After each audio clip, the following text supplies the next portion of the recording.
Bonjour, bienvenue, welcome to the channel. Thank you for stopping by. Today I'm going to talk to you about the Pantheon located in Paris, France.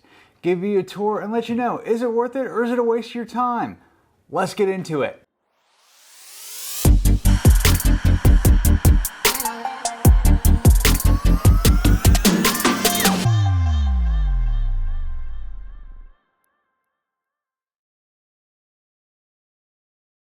Pantheon, what is it? The Pantheon is a monument to French culture and French history post-revolution.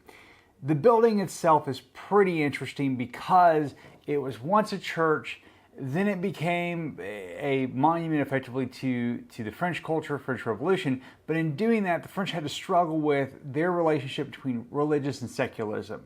So it's kind of interesting as you walk through the building, we're going to get into that in a minute, to kind of note the interesting interaction in France and French culture and the French mindset between their relationship as a religious country at one point and now a much more secular country, how that plays out today, how that played out in their history post-revolution.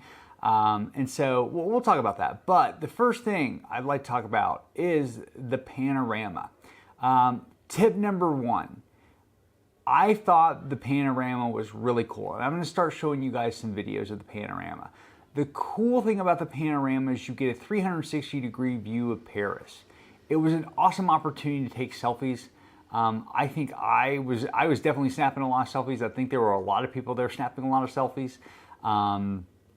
And so, but what I thought was kind of cool is as you walked around, you got to see not only each landmark, but they had maps at each kind of viewing station, for lack of a better term, and you could line up what things were, which I thought was really kind of a cool experience, to kind of place the geography of Paris, because I was geographically challenged, and that's an understatement, but also to see everything from that particular angle. I mean, Paris is a beautiful city. Can you ever really get tired of seeing Paris and seeing views of Paris? I don't think so. Maybe people do. I don't know. I've only been here a couple weeks at this point, so I don't really know. But I thought the panorama was really cool. Now, let me give you a word of warning about the panorama. There are no elevators. So, you have to buy a separate you have to buy an additional ticket. So, buy your tickets online. That's one of the tips that I'm going to go over at the end. But also, when you do, go ahead and get the panorama as long as you're willing to climb. I think it's like 230 or 300 stairs, right? It's not that big of a deal, but it's substantial, and you're going to be climbing for a hot minute, and it's narrow, and it's dark, and it's, they're not even stairs because the building's really old, and so it's not fun. I'm not gonna lie, the climbing part was not fun, but the views I'm showing you hopefully will make it worth it to you to take the time to see the panorama. All right, next we're gonna talk about the actual interior of the Pantheon before we get to the crypt. So once you get done looking at the panorama, you go back to the main floor. The main floor, as I said, the building used to be a church, and so it actually used to be a bunch of stained glass windows. When they converted to the Pantheon, which, by the way, they picked the name to give it specifically a secular role, a secular nature, and to kind of demystify the church. However, you will see quite a bit of religious artwork, and I'm showing you some of that as we go. You'll also see, sculptures, but there's a undeniable part of French history had a religious tint to it, and that is on display because, as I said, the building used to be a church, but it also struggles with the secular nature of the French Revolution.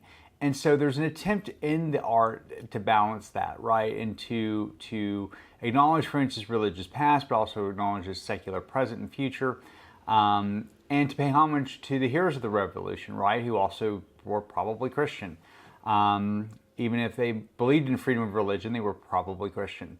So, moving on, there's beautiful sculptures, again, paying homage to the heroes of the Revolution, revolutionary battles, revolutionary events. Is it worth seeing? Personally, I think not. That's me personally. If you're really into French culture, French history, etc., then I think you should go and see it. If you're not, then this is an hour tops, and it's probably not worth going over there unless you're going to see it. So, the cool thing you get to see, Foucault's pendulum. Foucault conducted a famous experiment. What the experiment effectively proved was that the Earth does in fact revolve. And so that's kind of cool that got done in that building. Moving on, you go down to the Crypt. Now, the eligibility to be part of the Crypt, with the exception of Voltaire and I think one or two other people, is that you're an exceptional French citizen who contributed to the values of liberté, égalité, and fraternité, but also that you contributed substantially to French culture. And so the original rule was you had to be born after a certain year. Effectively, you had to be post-revolution, a revolutionary post-revolution.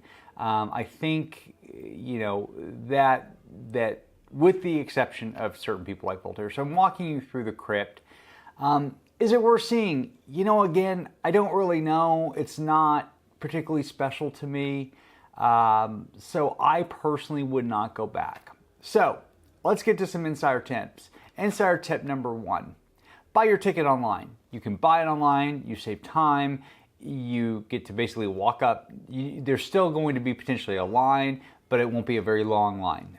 If you're going as part of a big group and or you haven't bought your ticket, then you have to wait in line.